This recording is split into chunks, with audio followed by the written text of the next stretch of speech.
ठीक है, इस वीडियो में हम स्टार्ट करेंगे नेक्रोटाइजिंग एंटेरोकोलाइटिस पीडियाट्रिक्स। अब अगर हम बहुत सिंपल वर्ड्स में बात करें ना कि नेक्रोटाइजिंग एंटेरोकोलाइटिस होता क्या है, तो हम सिंपली ये कह सकते हैं कि पूरी इंटेस्टाइन में से ना कोई भी एरिया, सपोज पूरी इंटेस्टाइन में से ये वाला एरिया अगर मर जाए तो इसको कहते हैं नेक्रोटाइजिंग एंटेरोकोलाइटिस। ठीक है, अब ये ना बहुत बहुत बहुत सिंपल करके हमने बताया। हम थोड़ा थोड़ा इसको और प्रोग्रेस करेंगे। पहले हम इसका केस पढ़ते हैं कि केस में बेबी कैसा था। तो इन्फेंट था, प्री टर्म पैदा हुआ, वेरी इंपॉर्टेंट क्योंकि इसका हम आगे रिलेशन देखेंगे। प्री टर्म पैदा हुआ एक इन्फेंट। अब वो इंटरल फीडिंग्स ले रहा था नॉर्मल, लेकिन देखा गया कि उसने ना बिलस वॉमिटिंग स्टार्ट कर दी, मतलब बाइल स्टेन्ड, मतलब ग्रीन वॉमिटिंग उसने स्टार्ट कर दी। अब इसको हम अगर इजी वर्ड्स में करें तो हम कह सकते हैं कि फीड वो नहीं ले रहा, फीडिंग इंटॉलरेंस हो गई है। फिर उसके बहुत ब्लडी स्टूल्स आ रहे हैं। जब हमने एग्जामिन किया तो वो लेथार्जिक और ब्रेडिकार्डिक था। ठीक है, मतलब कोई शॉक की तरफ थोड़ा सा वो जा रहा है। ठीक है, he has a tense and rigid distended abdomen. ठीक है, फूला हुआ एब्डोमेन है और बाउल साउंड्स भी डिक्रीज्ड हैं, मतलब something is wrong with the intestine. ठीक है, फिर जब हमने एक्सरे कराया तो उसमें हमें न्यूमेटोसिस इंटेस्टाइनलिस नजर आया, यानी गैस हमें नजर आई। ठीक है, बाउल में गैस नजर आई। फिर से रिव्यू करते हैं। बेबी प्री टर्म था, नॉर्मल एंटेरल फीड्स ले रहा था, लेकिन आहिस्ता आहिस्ता देखा गया कि वो फीड नहीं ले सका, फीडिंग इंटॉलरेंस हो गई। उसका स्टूल ब्लडी था और एब्डोमेन डिस्टेंडेड था और एक्सरे पे न्यूमेटोसिस इंटेस्टाइनलिस नजर आया। ठीक है, मतलब एयर नजर आया आपको एक्सरे पे इंटेस्टाइन के अंदर। अब ये जो नेक्रोटाइजिंग एंटेरोकोलाइटिस है ना, ये खाली म्यूकोसा तक भी लिमिटेड हो सकता है और ट्रांसम्यूरल यानी पूरी वॉल को भी इन्वॉल्व कर सकता है जो नेक्रोसिस होता है। और अब इस नेक्रोसिस से देखो ये वॉल का एरिया नेक्रोज हो गया ना, तो अब ऐसे नेक्रोज होते होते तो परफोरेशन फट जाएगा ये, तो क्योंकि देखो इतनी थिन वॉल होगी नेक्रोज होके। ठीक है, तो अब इसकी डेफिनेशन हम करते हैं। और एक और बात है कि एमसीक्यू है कि जितनी भी जीआईटी से रिलेटेड इमरजेंसीज है ना न्यू बॉर्न में, उसमें ये सबसे कॉमन है। ठीक है, अच्छा ओके, अब हम डेफिनेशन पे आते हैं। ये एक एक्वायर्ड कंडीशन है, यानी कि बाय बर्थ होती है, मतलब बर्थ के बाद कोई ऐसी चीज़ें हुई जिनकी वजह से फिर ये हुआ। ठीक है, एक्वायर्ड है, कंजेनिटल नहीं है। Representing an end expression of serious intestinal injury following combination of vascular, mucosal, toxic insults to a immature gut. अब देखो, जब स्पेशली प्री टर्म बच्चों में तो इमेच्योर गट होगी ना, वैसे ये टर्म वाले बेबीज में भी हो सकता है, लेकिन हम क्योंकि प्री टर्म में ये बहुत ज़्यादा कॉमन होता है प्री टर्म में, तो इसलिए हम उससे लेके चलेंगे।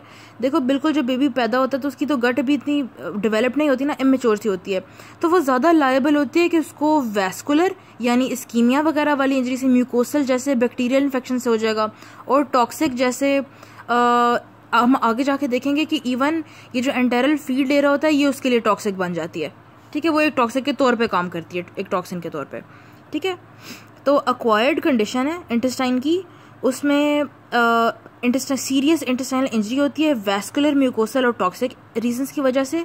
और क्यों? क्योंकि बेचारी गट ही आपकी इमेच्योर होती है। ठीक है, तो हल्का सा भी कुछ हो जाता है तो उस गट को इंजरी हो जाती है, हल्का सा भी ऐसी कोई चीज़ हो जाए तो। ठीक है, अब इसका ना इंसिडेंस हमने ऑलरेडी सिनेरियो में भी डिस्कस कर लिया। प्री मेच्योर में वेरी कॉमन, प्री मेच्योर का इससे बहुत ज़्यादा ताल्लुक है। ठीक है, फिर हम चलते हैं पैथोफिजियोलॉजी। अच्छा, पैथोफिजियोलॉजी में वो कहते हैं कि इसका एक ट्रायड है पैथोफिजियोलॉजी का, और ये जो तीनों चीज़ें हम पढ़ेंगे ना, ये आपस में बिल्कुल एक ट्रायंगल की तरह रिलेटेड है कि एक चीज़ होगी तो दूसरी दो को होने का ज़्यादा चांस है। ठीक है, अब सबसे पहले तो ये कि बाउल इस्कीमिया, ये सबसे कॉमन कॉजेज में से है। और ये होता है जो बर्थ एस्फिक्सिया नहीं होता, जैसे हाइपोक्सिक इस्कीमिक एन्केफेलोपैथी, इस तरह की कंडीशंस जो भी हो जाएं कि जब बेबी को ऑक्सीजन ना ठीक पहुंच रहा हो, तो उस कंडीशंस के सेकेंडरी बाउल इस्कीमिया हो जाता होता है। ठीक है, फिर है कि इंट्रोडक्शन ऑफ मिल्क अगर आप कराओ, जैसे हमने बात की कि इंटेरल फीड्स, इसको स्लैश करके आप ये भी लिख सकते हो। देखो, पहले तो आपने फैक्टर लिखा ना बाउल इस्कीमिया, दूसरा है इंटेरल न्यूट्रिशन या इंट्रोडक्शन ऑफ मिल्क। अब इससे क्या होता है, देखो पहले ही ना ये इंटेस्टाइन नहीं आपकी काम कर रही थी, पहले ये मैच्योर थी। अब इसकी ना फिर गट की ना ये मोटिलिटी ठीक नहीं होती, जब बिल्कुल ही गट इमेच्योर होती है, फंक्शन नहीं ठीक कर रही होती, मोटिलिटी नहीं होती, तो जितना भी आप उसको फीड देते जाते हो वो फिर ना इवेंचुअली जमा होना शुरू हो जाती है। अब जब वो जमा होना आगे नहीं जब बढ़ती, क्योंकि गट की मूवमेंट ही नहीं है, तो इधर जमा जमा जब हो गई तो ये अच्छा सोर्स बनती है बैक्टीरिया की प्रोलिफरेशन के लिए। ठीक है, तो पहले हमने पढ़ा कि इस्कीमिया, इसकी बाउल का इस्कीमिया होगा तो नेक्रोसिस होगा। ये इस्कीमिया यूजुअली किसके सेकेंडरी होता है, जब बच्चे को एस्फिक्सिया हो जाए किसी भी कॉज की वजह से। फिर है एंटेरल न्यूट्रिशन, जैसा या इंट्रोडक्शन, एक ही बात है, introduction of milk enteral nutrition. ये क्यों, क्योंकि खाना रुकता है तो फिर अंदर उसके उस खाने वो जो रुका हुआ खाना है, it serves as a medium for growth of bacteria. ठीक है, फिर लास्टली है बैक्टीरियल इन्वेजन, के जैसे सेप्सिस वगैरह में हो गया कि बैक्टीरिया आ गए उसकी गट में। ठीक है, या कोई भी उसको कोई और इन्फेक्शंस हो गई तो बैक्टीरिया गट में आ गए किसी तरफ। अब जब बैक्टीरिया आते हैं ना तो दिस वाला process is usually associated with production of gas, तो न्यूमेटोसिस इंटेस्टाइनलिस हो जाएगा हमें एक्सरे पे जो नजर आएगा। और इन्हीं बैक्टीरियल इन्वेजन की वजह से क्या होता है कि नेक्रोसिस होती है और गट परफोरेट होने का भी ज़्यादा चांस होता है। ठीक है, तो ये चीज़ होगी तो इन दोनों का ज़्यादा चांस होगा, ये होगी तो इन दोनों का ज़्यादा चांस होगा, एंड सो ऑन। ठीक है, अब बैक्टीरिया कौन से यूजुअली होते हैं, कोएगुलेज नेगेटिव यानी एपिडर्माइटिस वगैरह ना, और इकोलाई, ये वाले बैक्टीरिया बहुत ज़्यादा होते हैं NEC में।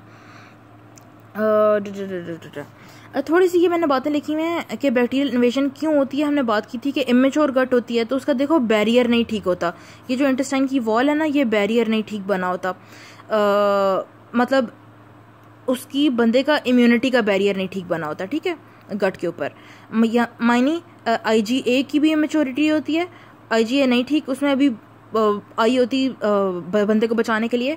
और लास्टली ये कि उसकी गट में भी ना pH ज़्यादा होती है, जो बिल्कुल ही प्रीमेच्योर बेबी होता है, तो फिर बैक्टीरिया प्रोलिफरेट कर जाते हैं, इन्वेड कर जाते हैं। अब इसके ना प्रीडिस्पोजिंग फैक्टर्स, प्री मेच्योरिटी हमने ऑलरेडी कर ली और हमने बार बार बात की कि प्री मेच्योर बेबीज़ में इट इज़ वेरी कॉमन।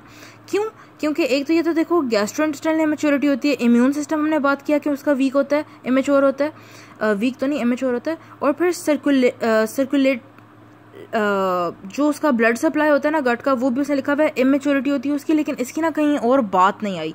ठीक है, तो जो आपने याद रखना है वो ये है कि गैस्ट्रोइंटेस्टाइनल और इम्यून सिस्टम्स की प्रीमेच्योरिटी होती है। फिर एस्फिक्सिया हमने बात की, वो प्रीडिस्पोजिंग फैक्टर था क्योंकि एस्फिक्सिया से होता था बाउल इस्कीमिया। फिर एंटेरल फीडिंग हमने बात की, क्यों, क्योंकि देखो गट की तो मोटेलिटी ही ठीक नहीं है, फंक्शन ही ठीक नहीं है, तो खाना पीछे जमा हो जाएगा।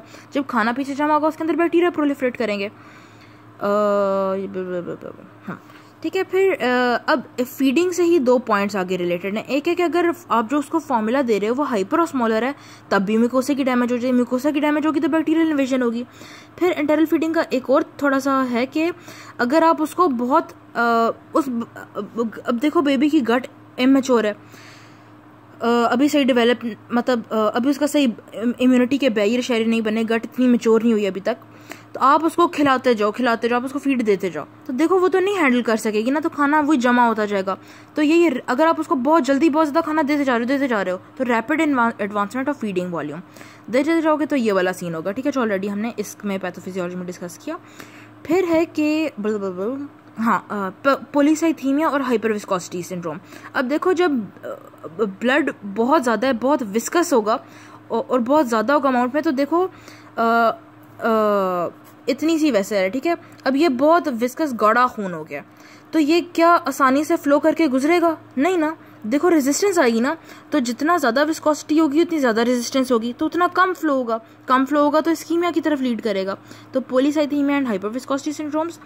फिर एक्सचेंज ट्रांसफ्यूजन्स और placement of umbilical artery catheter, ये आई गेस इसीलिए क्योंकि it will lead to infections, क्योंकि ये इन्फेक्शंस की तरफ प्रीडिस्पोज करेंगे, इसीलिए उसकी वजह से फिर बैक्टीरियल इन्वेजन होगी और गट तबाह हो जाएगी। लास्टली ये है कि कुछ ड्रग्स इंडोमेथासिन और मिथाइलजैंथीन्स, अब इनसे क्या होता है, जो आपका इंटेस्टाइन की ब्लड वेसल्स आ रही होती है ना, उनकी हो जाती है कंस्ट्रिक्शन, उनकी कंस्ट्रिक्शन हो तो बाउल इस्कीमिया की तरफ लीड करेगा। ठीक है, तो ये डन हो गया, हमारे प्रीडिस्पोजिंग फैक्टर्स हो गए। क्लिनिकल फाइंडिंग, अच्छा क्लिनिकल फाइंडिंग्स में ना एक इंटरेस्टिंग बात आ रही है। हमने बात, अब प्लीज रिमेंबर, हमने कहा था कि प्री मेच्योर में ज़्यादा होता है नेक्रोटाइजिंग एंटेरोकोलाइटिस, लेकिन प्री मेच्योर में देर के बाद होता है, और जो टर्म बेबी होता है उसमें जल्दी NEC होता है। ठीक है, कॉमन ज़्यादा प्री मेच्योर में ही है, लेकिन जल्दी ज़्यादा अगर होना हो तो जल्दी ज़्यादा टर्म इन्फेंट में होता है। ठीक है, तो ये एक बड़ा इंटरेस्टिंग सा बात था कि प्री टर्म में ये वीक्स तक ले सकता है डेवलप होने में, और टर्म में अगर हो ना तो फिर काफ़ी जल्दी होता है, 2 days तक इसका ये है कि हो सकता है, ठीक है। तो ये थोड़ी इंटरेस्टिंग सी बात थी। फिर है इसके हम क्लिनिकल फाइंडिंग्स देखते हैं। अच्छा देखो, एक तो ये कि गैस्ट्रिक एम्प्टीइंग डिले हो जाएगी। ये क्यों? क्योंकि देखो अब आगे तो इंटेस्टाइन में मसले चल रहे हैं ना, तो स्टमक कहेगा यार मैं क्यों एम्प्टी करूँ, ये तो आगे ना कुछ डाइजेस्ट हो रहा है, ना कुछ भी नहीं आगे हो रहा। तो अंदर स्टमक के अंदर ना रेजिडुअम रह जाता है, खाना अंदर रह जाता है। तो और दिस खाना ना गेट्स बाइल स्टेन्ड, ठीक है। तो इसीलिए उसकी जो वो फिर वॉमिटिंग जब करता है तो इट इज़ बिललेस वॉमिटिंग, ठीक है, और उसको फीडिंग इंटॉलरेंस होती है, ये हमने बात किया था। फिर है कि एब्डोमेन डिस्टेंडेड हो जाएगा। ये सारे ऑलमोस्ट ना वही फीचर्स आएंगे जो इंटेस्टाइनल ऑब्स्ट्रक्शन में नहीं आ जाते, ठीक है, क्योंकि देखो खाने के साथ और कुछ तो हो नहीं रहा। तो एब्डोमिनल डिस्टेंशन, और ये स्पेशली कॉमन फीचर होगा अगर गट परफोरेट हो गई भी है, तो दर्द हो रही होगी उसको पेट में। फिर blood in stool very important, क्योंकि देखो जब गट की ये वॉल की नेक्रोसिस हो रही है तो ब्लड आएगा ना अंदर, फिर है ना लूमेन के अंदर। फिर एक ये वाला आप देखो कि एब्डोमिनल वॉल ना थोड़ा सा ये ऊपर ना रेड आ जाते हैं। याद रखना हम डीडीज में ना इसकी एक बात करेंगे, ठीक है। तो इस पर रेड ऊपर एब्डोमेन के ऊपर ऐसे आ जाता है, एरिथीमा हो जाता है। फिर हम थोड़े से ना ज़रा सिम्टम्स को ग्रुप बना के करते हैं। इसको हम ये भी कह सकते हैं कि मेजर कॉन्सिक्वेंसेस होती हैं। और फिर अब जैसे देखो इसे हर किसी का जो आगे लिखा होगा ना वो एक क्लिनिकल फाइंडिंग में आएगा, ठीक है। अब जैसे देखो इसमें होता है सेप्सिस। अब सेप्सिस में हमें पता है क्या चीज़ें होती हैं, हाइपोटेंशन होता है, टेम्परेचर इंस्टेबिलिटी, लेथार्जी और न्यूट्रोपीनिया, ठीक है। तो वो हम सब इधर डाल सकते हैं, ये लेथार्जी आ गया, poor perfusion with hypotension, shock, unstable temperature, या इधर हमने चीज़ सेप्सिस में ये सारा कुछ कवर हो गया। फिर बच्चा ना DIC में चला जाता है, उसकी वजह से अब क्या होगा, ब्लीडिंग, तो ब्लीडिंग आप डाल सकते हो इस सब में। लास्टली है कि गट परफोरेट हो जाएगी। गट परफोरेट हो गई तो क्या क्या सिम्टम्स आएंगे, एक हमें पता है डिस्टेंडेड होगा। फिर एक्सरे पे हमें जो चीज़ें नजर आएंगी कि नोमोपेरिटोनियम, यानी पेरिटोनियल कैविटी के अंदर आपको एयर नजर आएगा। वो उसकी एक क्या एक फॉर्म है कि पोर्टल वेन में जैसे एयर नजर आता है, ठीक है, नोमोबिलिया, नोमोपोर्टा, ठीक है। फिर एक दो चीज़ें हैं जो कि अच्छे मार्कर्स हैं। जब कभी भी बॉडी में नेक्रोसिस या सेप्सिस नहीं हो रहा होता तो ये इसको हम एज इन सिम्टम्स को हम देखते हैं, ठीक है। वो क्या है हाइपरग्लाइसीमिया और मेटाबॉलिक एसिडोसिस, ठीक है। ये चल रहा हो तो आप समझ लो कि यार इस बंदे को कहीं ये थोड़ा सा ना मतलब शॉकी और सेप्सिसी कंडीशन में जा रहा है, ठीक है, नेक्रोसिस हो रहा है कहीं पे, ठीक है। तो ये आप याद रखना। तो ये हमने बता लिए क्लिनिकल फाइंडिंग, और हमने इस सिनेरियो में तो बहुत परफेक्ट तरीके से क्लिनिकल फाइंडिंग्स का डिस्कस किया था। फिर है डायग्नोसिस। हाँ, डायग्नोसिस में देखो पहले तो कहते हैं कि अगर आपको ये 3 चीज़ें मिल जाए ना तो आपका डायग्नोसिस पक्का है। अब व्हाट आर दो 3 चीज़ें, एक तो ये कि फीडिंग इंटॉलरेंस, जैसा हमने सिनेरियो में देखा, एब्डोमिनल डिस्टेंशन, स्पेशली अगर गट हैज़ परफोरेटेड, और ब्लडी स्टूल्स आएंगे। ये 3 आ जाए ना तो आपको पता लग जाए कि यार इसको नेक्रोटाइजिंग एंटेरोकोलाइटिस है, ठीक है।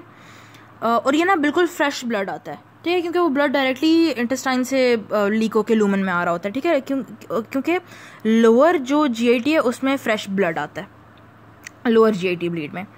फिर आप उसका CBC ज़रूर कराओ। ल्यूकोसाइटोसिस तब होगा अगर इन्फेक्शन है, न्यूट्रोपीनिया तब होगा अगर शॉक में जा रहा है, और थ्रोम्बोसाइटोपिनिया तब होगा अगर DIC साथ है, ठीक है। और रिमेंबर थ्रोम्बोसाइटोपिनिया अलॉन्ग विद अगर किधर गए, हाँ, थ्रोम्बोसाइटोपिनिया अलॉन्ग विद हाइपरग्लाइसीमिया और मेटाबॉलिक एसिडोसिस अगर हो तो these are good markers for necrosis, कि कहीं बॉडी पे नेक्रोसिस हो रहा है। कौन थ्रोम्बोसाइटोपिनिया, मेटाबॉलिक एसिडोसिस, हाइपरग्लाइसीमिया, ठीक है। ये बात हो गई। और फिर है सपोर्टिव फाइंडिंग्स। अब सबसे जो पक्की आपकी इन्वेस्टिगेशन है वो आपका एक्सरे है। हाँ, अल्ट्रासाउंड भी अच्छा है लेकिन पक्का आपका एक्सरे है, ठीक है। और उस पर आपको क्या नजर आएगा, ऑल द फाइंडिंग्स जो कि यूजुअली उसमें नहीं नजर आती ऑब्स्ट्रक्शन में, या फिर जब गट परफोरेट कर जाती है तकरीबन उस वाली हैं। अब देखो गट विल बी डायलेटेड, फिर बाउल लूप्स बिल्कुल थिकन होंगे और आपको ना एक फिक्स सेंटिनल लूप नजर आएगा। ये क्या होता है कि जैसे ये पूरी आपकी गट नॉर्मल नज़र आ रही होगी ना, एक बिल्कुल इधर डायलेटेड पोर्शन होगा। ये होता है इलियस का पोर्शन। जैसे देखो सपोज इस जगह पे NEC हुआ है ना, तो बिल्कुल ये इलियस में चला जाएगा, मतलब इधर मूवमेंट नहीं होगी, पैरालाइज्ड हो जाएगा ये गट का पार्ट, इन अ वे आप कह सकते हो, ठीक है। तो अब तो अब देखो जब ये पैरालाइज होगा तो खाना यहाँ पे जमा जमा जमा जमा जमा तो इट विल बिकम डिस्टेंडेड, तो फिक्स्ड। अब ये इसको कहते हैं सेंटिनल लूप, जब एक ही पोर्शन एलियस का आपको डिस्टेंडेड एक्सरे पे नजर आए, ठीक है, तो उसको कहते हैं सेंटिनल लूप। फिर है थोड़ी सी और फाइंडिंग्स है, नोमाटोसिस इंटेस्टाइनलिस, अब बाउल वॉल में एयर नजर आए, परफोरेट हो गई हो तो फिर देखो पोर्टल वेन में भी गैस आएगी, ये वाली बात होगी। एब्डोमेन में भी आपको गैस नजर आएगी, एब्डोमेन आपको डिस्टेंडेड नजर आएगा, हमने जैसे ऑलरेडी बात किया। फिर नोमोपेरिटोनियम, ठीक है, ये नोमोपेरिटोनियम की फॉर्म्स हैं कि पोर्टल वेन में एयर आए और नोमाटोसिस इंटेस्टाइनलिस, ये उसी की फॉर्म्स हैं, ठीक है, कि जब पेरिटोनियम में एयर हो तो ये उसी के हैं। अब जैसे आप देखो इसमें आपको डायलेटेड बाउल लूप्स नज़र आ रहे हैं और आपको एयर नज़र आ रहा है इंटेस्टाइन में, जिसका दूसरा अच्छा नाम है नोमाटोसिस इंटेस्टाइनलिस। इसमें आप देखो इसका एब्डोमेन बच्चे का फुल डिस्टेंडेड हुआ है, ठीक है, और एरिदीमा तो हमने देख लिया था। फिर हमने बात की थी अल्ट्रासाउंड भी आप करा सकते हो, हेपेटिक अल्ट्रासाउंड, जिसमें आपको पोर्टल वेन में गैस नज़र आएगी, जो कि आपको एक्सरे पर भी आप अप्रिशिएट कर सक रहे थे। आप ना ब्लड कल्चर ज़रूर कराओ एरोब्स और एनारोब्स के लिए, क्योंकि हमने पढ़ा था कि कॉजेज़ में बैक्टीरियल इन्वेजन एक कॉज है पैथोफिजियोलॉजी के उसमें। फिर स्टूल कल्चर आप ज़रूर कराओ, क्योंकि आपने अगर कि अकल्ट ब्लड तो नहीं आ रहा, सपोज अगर ब्लड ना आ रहा हो तो आप देखो कि छुपा हुआ कहीं यार इसके अंदर है तो नहीं, तो आप स्टूल की स्क्रीनिंग ज़रूर कराओ। फिर ABGs सीरम इलेक्ट्रोलाइट्स, ABGs क्योंकि मेटाबॉलिक एसिडोसिस देखने के लिए, सीरम इलेक्ट्रोलाइट्स के इम्बैलेंसेस तो नहीं क्योंकि आपने वो करेक्ट करने होंगे, और ये है कोएगुलेशन प्रोफाइल, DIC में तो नहीं बच्चा गया हुआ ये उसके लिए।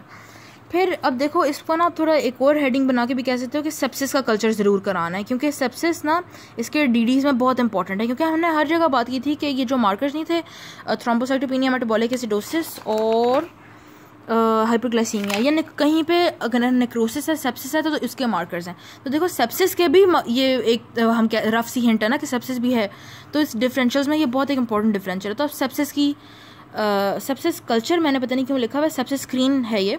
सेप्सिस स्क्रीन में आप देखते हो ब्लड कल्चर कराते हो, स्टूल कल्चर कराते हो, CSF कल्चर इफ़ नीडेड, अगर सिम्टम्स आ रहे हो तो आप वो कराते हो, ठीक है, तो आपने ये ज़रूर कराना है। अब DDs में हमने बात की सारे मार्कर्स मैच हो रहे थे किससे, सेप्सिस से। फिर देखो इंटेस्टाइन के मसले, क्योंकि एब्डोमिनल टेंडरनेस वगैरह, एब्डोमिनल डिस्टेंडेड सारे वो वाले, तो इंटेस्टाइन मेल रोटेशन, अगर या तो वो बाय बर्थ ही अगर वो मेल रोटेट गट उसकी हुई, ठीक है, कि सही अपने वो एक्सेस पे जब जैसे वो नॉर्मल एम्ब्रियोलॉजी में डेवलप होने में रोटेट होती है, तो वो रोटेशन में अगर थोड़ी सी गलती आ गई। फिर ये है कि वॉल्वुलस के इंटेस्टाइन अपने जो ये हम बना देते हैं ना इंटेस्टाइन, सपोज लार्ज इंटेस्टाइन बना देते हैं, ये बना देते हैं इसकी मीजेंट्री, और इधर हो गई सपोज सुपीरियर मीजेंट्रिक आर्टरी। तो जब ये अपने सॉरी ये स्मॉल इंटेस्टाइन है, और ये जब अपने इस मीजेंट्री के इर्द गिर्द ऐसे रोटेट हो जाए ना, तो उसको कहते हैं वॉल्वुलस, ठीक है।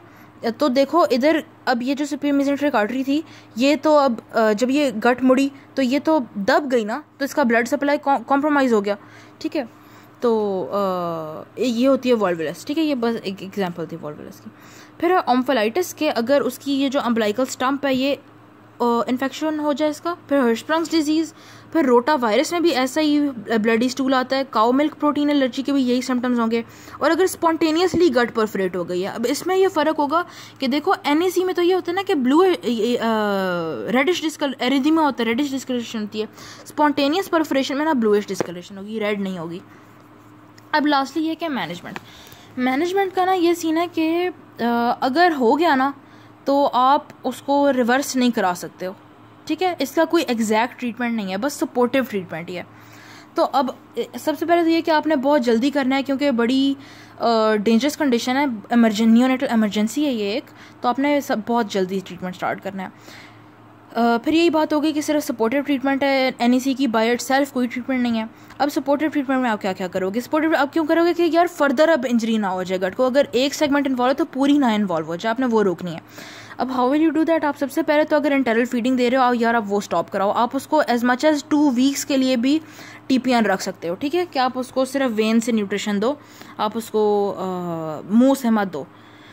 फिर है कि सबसे पहले उसका पेट खाली करो जितना कुछ अंदर रह गया।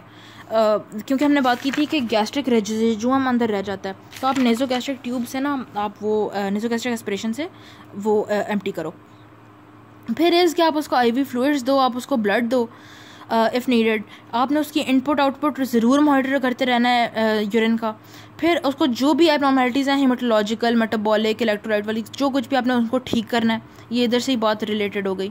आपने वाइटल साइंस मॉनिटर करते रहो और एब्डोमिनल सर्कमफ्रेंस भी मेजर करते रहो कि भाई मैंने जो ट्रीटमेंट स्टार्ट किया उसके बाद भी तो कहीं गट नहीं फूल रही, पेट नहीं फूल रहा। फिर है कि एम्ब्लाइकल कैथेटर हमने पढ़ा था ना कि रिस्क फैक्टर्स में आ सकता है, क्योंकि वो इन्फेक्शन का सोर्स बन सकता है, तो वो आप प्लीज़ रिमूव करें। फिर आप ब्लड को कल्चर के लिए, कोएगुलेशन प्रोफाइल के लिए सेंड करें दोबारा, ताकि आप देखो कि भाई इम्प्रूवमेंट आ रही है, कहीं अभी तक बैक्टीरिया, अभी तक सेप्सिस ऑनगोइंग तो नहीं है। आपने उसको एंटीबायोटिक्स लगानी है सेप्सिस की बात आ गई तो।